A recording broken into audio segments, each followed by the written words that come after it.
하나님의 말씀은 빌립보서 3장 1절로 16절까지입니다. 내가 그리스도와 그의 부활의 권능과 그의 고난들의 교통함을 알고자 하여 그의 죽으심과 일치하게 되어 어떻게 해서든지 죽은 자들 가운데서 특급 부활에 이르려 하노니 내가 이미 얻었담도 아니요 온전히 이루었담도 아니라 오직 내가 그리스도 예수께 잡힌 바 되었으니 그것을 향하여 잡으라고 달려가노라. 형제들아, 나는 내가 아직 잡은 줄로 여기지 아니하고 오직 한 일, 즉 뒤에 있는 것들을 잊어버리고 앞에 있는 것들을 잡으려고 표대를 향하여 그리스도 예수 안에서 하나님이 위에서 부르신 부름의 그 상을 위하여 달려가노라. 그러므로 누구든지 우리 온전히 이룬 자들은 이렇게 생각할지니 만일 어떤 일에 너희가 달리 생각하면 하나님이 이것도 너희에게 계시하시리라. 오직 우리가 어디까지 이르렀든지 그대로 행진할 것이라.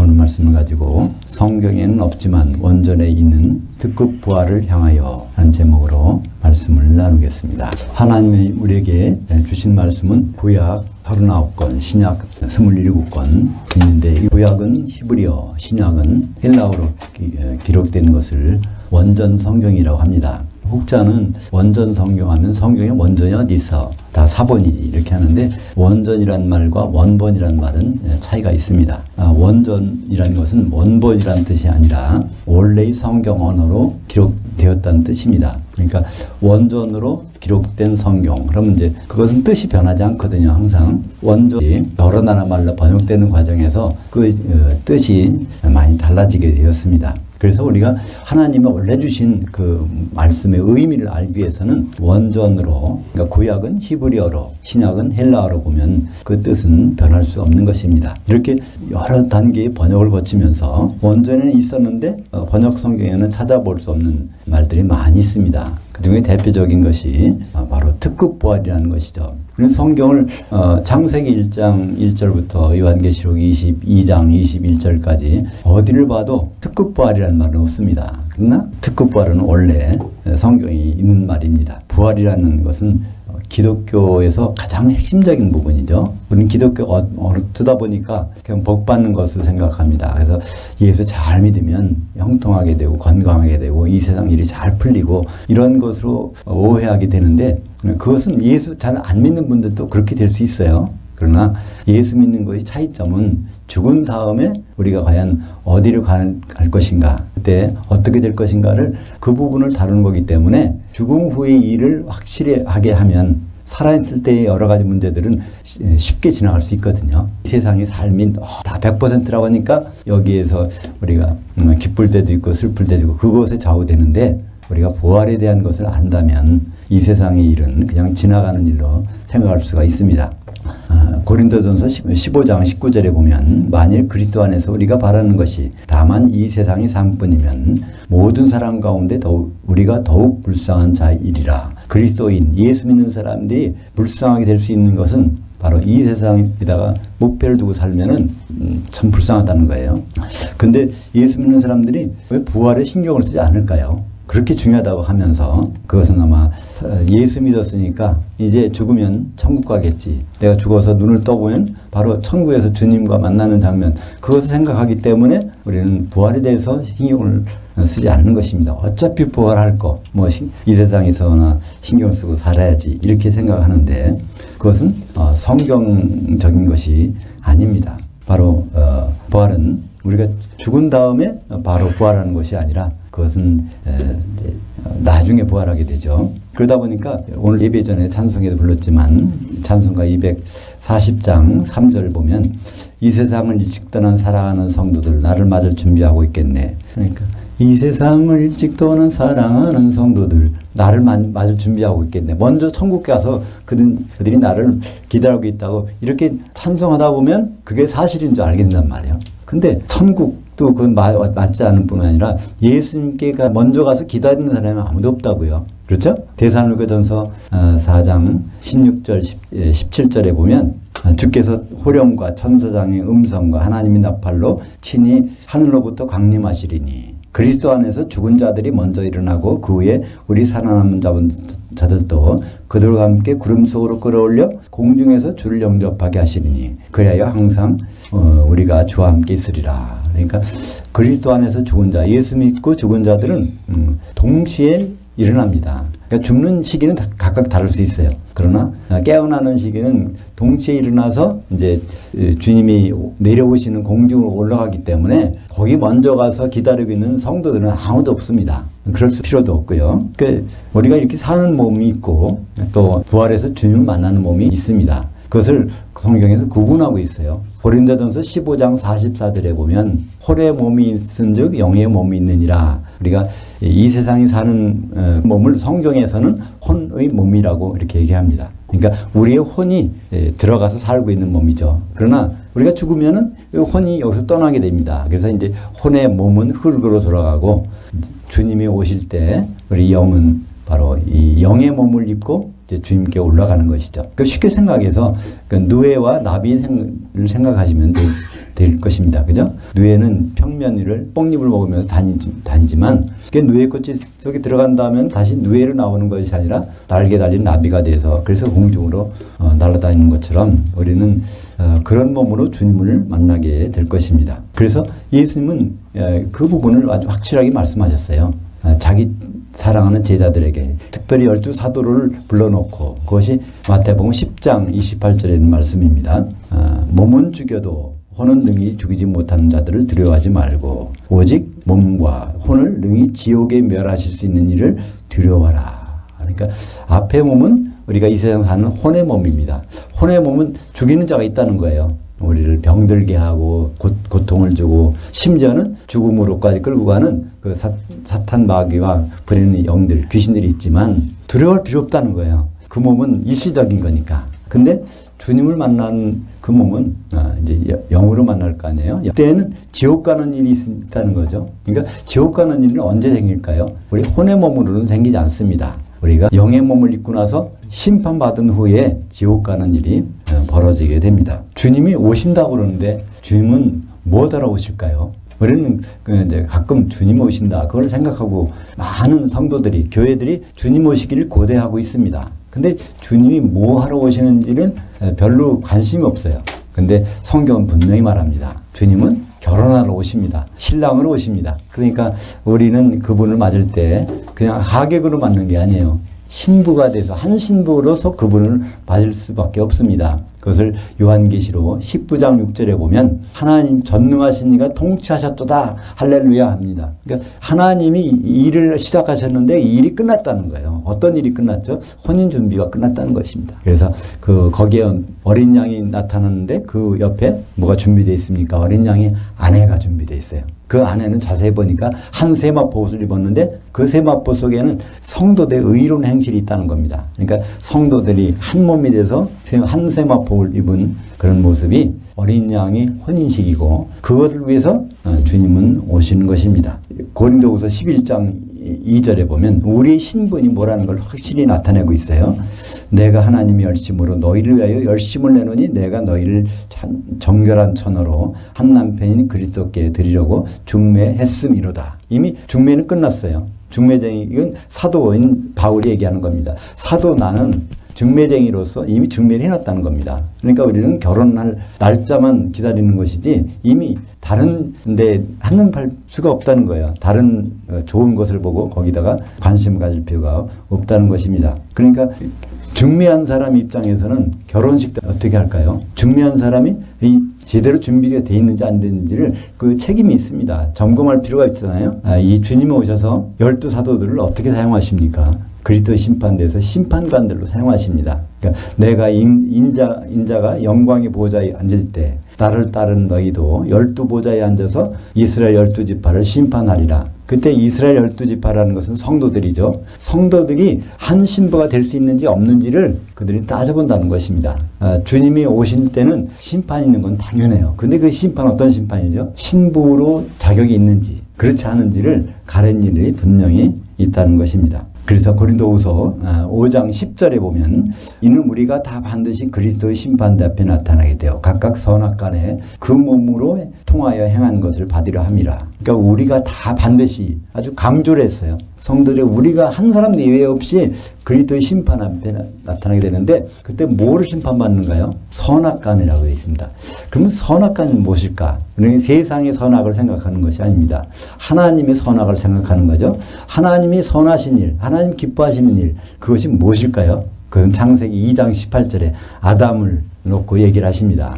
아담이 혼자 있는 것 참 나한테는 선하지 아니하다. 그러니까 돕는 배필을 지켰다. 하나님의 선은 아담이 결혼한 거예요. 아담이 돕는 배필을 갖는 것입니다. 근데 그 선악간에 그것을 따랐느냐 안 했느냐 그것을 가지고 그 몸을 심판하시겠다는 겁니다. 그 몸은 단수로 나왔으니까 바로 그리스도의 몸인 교회입니다. 교회에 대해서 선한 일을 했는지 교회에 대해서 악한 일을 했는지 교회는 궁극적으로 무엇이죠? 예수 그리스도의 신부입니다. 에베소서 5장 32절에 보면 교회는 그리스도의 신부라고 했어요.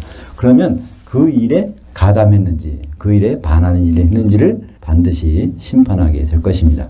그렇다면 우리는 다 예수 믿고 하나님 자녀가 됐어요. 거듭나서. 하나님이 자녀를 세우신 목적이 무엇일까요? 하나님이 다시 반복되지만 하나님 자녀를 통해서 한 신부를 만드는 것이 목적입니다. 그러니까 하나님 자녀로 있어서 이제 주님을 만난다면 이것은 큰 낭패당한 일이 생깁니다. 그러니까 하나님의 자녀들, 그걸 다른 말로 하면 하나님의 아들들이라고 볼 수 있어요. 하나님의 아들들이 뭐를 준비해야 되는가? 그것은 마태복음 9장 15절에 있습니다. 예수께서 그들에게 이르시되 신부실의 아들들이 신랑과 함께 있을 동안에 슬퍼할 수 있느냐? 그러나 신랑을 빼앗길 날이 있으리니 그때는 금식할 것이니라. 아들들이 신부실에 있다는 거예요. 지금은 이제 교회지만 공중에 올라와서 신부 대기실에 거기서 어린 양이신 신랑과 결혼할 그걸 위해서 준비하고 있는 하나님 아들들이 그 방에 있을 텐데 거기서 신랑을 뺏기는 사람들이 생긴다는 것입니다. 그것이 마태복음 25장 10절에 기록되어 있죠. 그들이 살아간 사이에 신랑이 오므로 준비하였던 자들은 함께 혼인잔치에 들어가고 문은 닫힌지라. 신랑을 뺏기는 자와 신랑과 같이 결혼식에 들어가는 자, 이 두 부분으로 나눠집니다. 이것은 세상 사람들의 얘기가 아닙니다. 그죠? 마태복음 25장 이 첫 번째 나오는 비유는 천국 배회 중에서 예수님 마지막에 하신 비유입니다. 천국 생활은 바로 이런 것 같다는 거예요.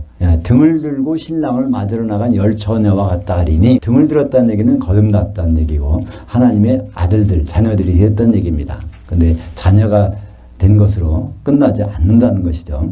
그날의 기름, 성령의 기름은 필수입니다. 그날의 그리스도의 심판대에서 심판을 통과하는 부활을 사도 바울은 오늘 바로 특급 부활이라고 말하고 있습니다.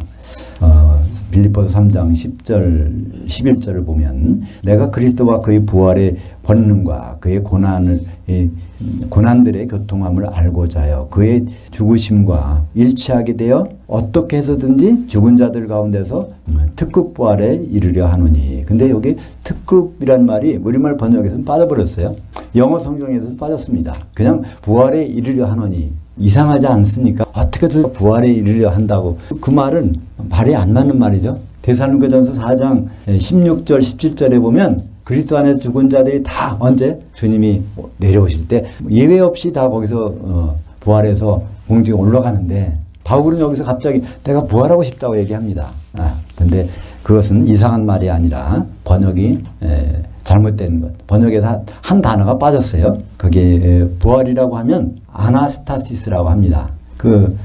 부활에다가 엑스 아나스타시스 접두사인 엑스를 붙였어요. 우리도 보면 엑스라는 것은 특별한 걸 얘기하지 않습니까? 엑설런트한 부활 거기 참여하고 싶다는 거예요. 모든 사람들이 예수님 오시면 다 부활합니다. 근데 그 부활 중에서 아주 특별한 그 부활에 들어가고 싶다는 거예요. 그 부활에 안 들어가면 어떻게 된다는 것은 우리가 오늘 여기 성경을 통해서 살펴보기를 원합니다. 그러니까 그 엑셀런트한 부활이 아니면 어떻게 되는지 안다면 우리는 누구나 다 바울처럼 바울이 가는 길로 선택할 것입니다. 초대교회 성도들과는 달리 우리는 많은 특기를 갖고 있어요.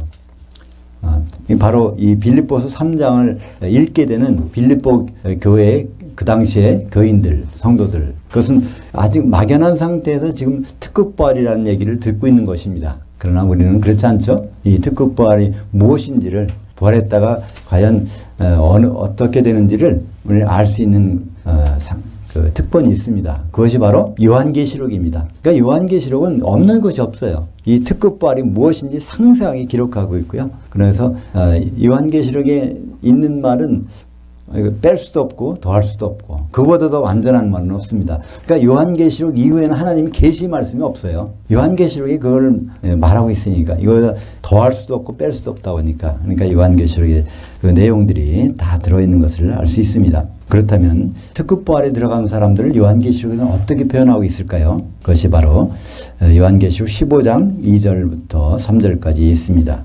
내가 보니 불이 섞인 유리바다 같은 것이 있고 짐승과 그의 우상과 그의 이 수를 벗어난 이기는 자들이 그 유리바다 위에 서서 하나님의 검은 고를 가지고 하나님의 종 모세의 노래 어린 양의 노래를 불러. 그래서 이기는 자들이 이제 여기서 모세의 노래, 어린 양의 노래를 부르는 장면이 있습니다. 어디서 부른다고요? 그 불 섞인 유리바다 위에서, 그러니까 공중에서 부르는 거죠. 그러면 그 밑에는 누가 있을까요? 바로 여기 이제 부활은 했지만 다시 떨어져 죽은 상태로 있다가 1000년 후에 다시 백보자 심판을 받으러 올라야 되는 성도들이 거기에 있는 것입니다. 예수 안 믿는 사람들 얘기하는 것이 아니에요. 바로 성도들이 두 갈래로 갈라진다는 것을 여기서 말씀하고 있습니다. 요한계시록에서는 이기는 자라는 표현이 많이 나옵니다. 그래서 7개 교회에 편지하면서 이기는 자. 그리고 요한계시록 21장 10절에도 이기는 자야 그때 진정으로 하나님의 아들로 인정해 주시겠다는 거예요. 근데 다른 데서는 다 단수로 나오는데 유일하게 여기 이기는 자들이 모이는 장면이 나옵니다. 그것이 15장 2절에 유일하게 나오는 이기는 자들입니다. 그러니까 이기는 자라는 것은 무슨 뜻일까요? 요한계시록에 2장 26절에 보면 이기는 자란 곧 내 일들을 끝까지 지켜보는 자들. 그러니까 예수님의 일을 끝까지 지켜보는 자들이 이기는 자라는 거예요. 그럼 예수님의 일이 끝까지 가면 어떻게 될까요? 그분은 결국 신랑으로 혼인잔치에서 결혼하시는 거잖아요. 그죠? 혼인잔치 안에 들어가는 자만이 이기는 자입니다. 거기서 끝까지 지켜보는 자들이니까. 그런데 이런 특급 부활에 떨어져 나간 자, 그들은 어떻게 될까요? 똑같이 주님 오시는 날 부활했지만 영의 몸을 입어서 공중에 올라갔지만 거기서 이제 이상한 일을 당하게 됩니다. 요한계시록 18장 21절에 불 섞인 유리바다 밑에 던져진 사람들의 모습입니다. 이에 한 힘센 천사가 큰 맷돌 같은 돌을 들어 그 바다에 던져 이르되 그 큰 성 바벨론이 이같이 비참하게 던져져 결코 다시 보이지 아니하리로다.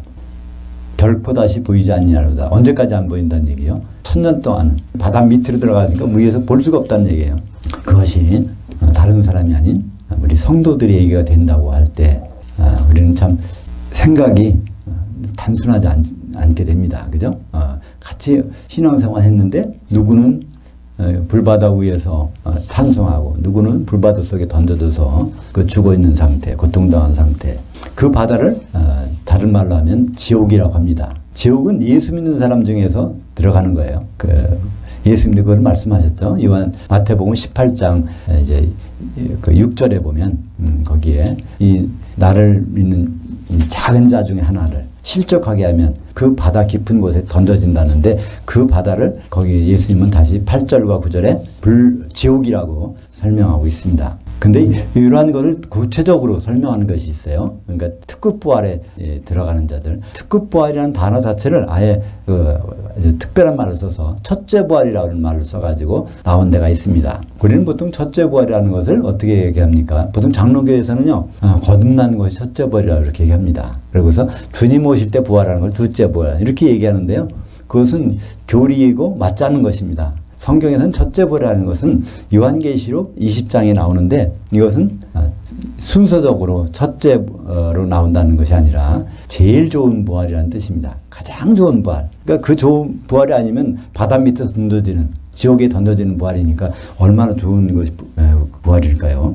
그래서 요한계시록 20장 4절에 보면 또 내가 보좌들을 보니 거기에 앉은 자들이 있어 심판하는 권세를 받았더라. 또 내가 보니 예수를 증언함과 하나님 말씀 때문에 목배임을 당한 자들이 혼들과 또 짐승과 그 우상에게 경배하지 아니하고 그들의 이마와 손에 그 표를 받지 아니한 자들이라. 그들이 천년 동안 살았었고 그리스도와 더불어 왕노로 됐었나니. 그러니까 사도 요한은요 20장 4절에서 뭘 보냐면 천년왕국이 끝난 다음에 백보자 심판대에 앉아있는 성도들을 보는 것입니다. 그 보좌들의 성도가 쭉 앉아 있는데 그 중에는 순교당한 자도 있다는 겁니다. 그러니까 모든 사람이 순교당하는 건 아니에요. 이기는 자라고 해서 순교당하는 사람도 있고 순교 안 당하는 사람도 있는데 거기 성도들이 백보자 심판의 보좌에 앉아 있는 것을 얘기하고 있고 그들은 이미 천년 동안 왕노를 했었다는 거예요. 천년 동안 살아 있었다는 것을 설명해 주고 있습니다. 근데 요한계시록 20장 5절을 주목하는 사람은 많지 않습니다. 그냥 20장 4절이 읽다가 20장 6절로 끝나는 경우가 많아요. 그러니까 천년 동안 왕노릇하고 이게 첫째 부활이지 제일 좋은 부활이지 이렇게 생각하는데 중요한 건 20장 5절이 주목해야 된다는 것입니다. 그 20장 5절은 어떻게 돼 있죠?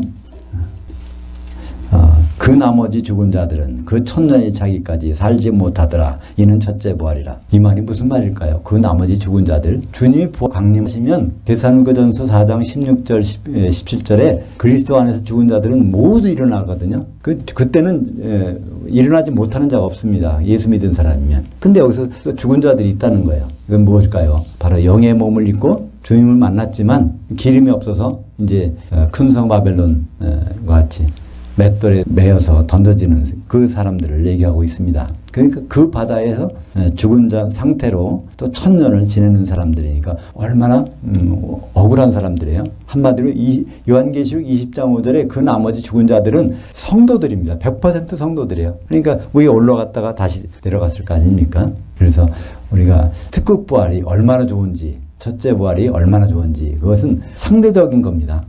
불 섞인 유리바다 지옥에서 천년을 지내는 것보다 얼마나 좋은지를 우리는 생각할 수 있는 거 아닙니까? 그래서 첫째 부활에 참여하는 자들, 끝부활에 참여하는 자들, 바로 바울이 그렇게 원했던 그 부활에 들어간 자들을 요한계시록 20장 6절에 다시 설명합니다. 이 첫째 부활에 참여한 자들은 복이 있고 거룩하도다. 둘째 사망이 그들을 다스리는 권세가 없고 도리어 그들이 하나님과 그리스도의 제사장들이 되어 천년 동안 그리스도와 더불어 왕노릇 하리라. 성도들의 운명은 두 갈래 길인 것을 확실히 알 수 있습니다. 불 섞인 유리바다 속에 던져지느냐 그렇지 않으면 천년 동안 그리스도와 더불어 왕노릇 하느냐 이것이 사도 바울은 오늘 바로 특급 부활이라는 말로 설명하고 있습니다. 그래서 결론적으로 사도 바울은 오늘 뭐라고 했습니까? 3장 16절에 오직 우리가 어디까지 이르렀든지 그대로 같은 길로 행진할 것이니라. 그러니까 사도 바울을 따라서 그 사도들의 말을 따라서 그 길만이 특급부 인도하는 길이라는 것이요. 그렇지 않은 길은 이제 3장 후반부에 다른 말들이 나오지만 많은 사람들이 십자가의 원수로 행하느니라 그런 말이 나옵니다. 그러니까 많은 사람들이라는 건 예수 믿는 많은 사람들이 오히려 그 반대 길로 가고 있다는 거예요. 한마디로 불 섞인 유리바다로 들어가는 그 나쁜 부활로 저주의 부활로 가고 있는 사람들이 있다는 것입니다. 그러나 사도 바울은 오늘 번면합니다. 바로 그 표대 특급 부활이라는 목표를 향해서 달려가야 된다는 것을 권면하고 있습니다. 기도하겠습니다.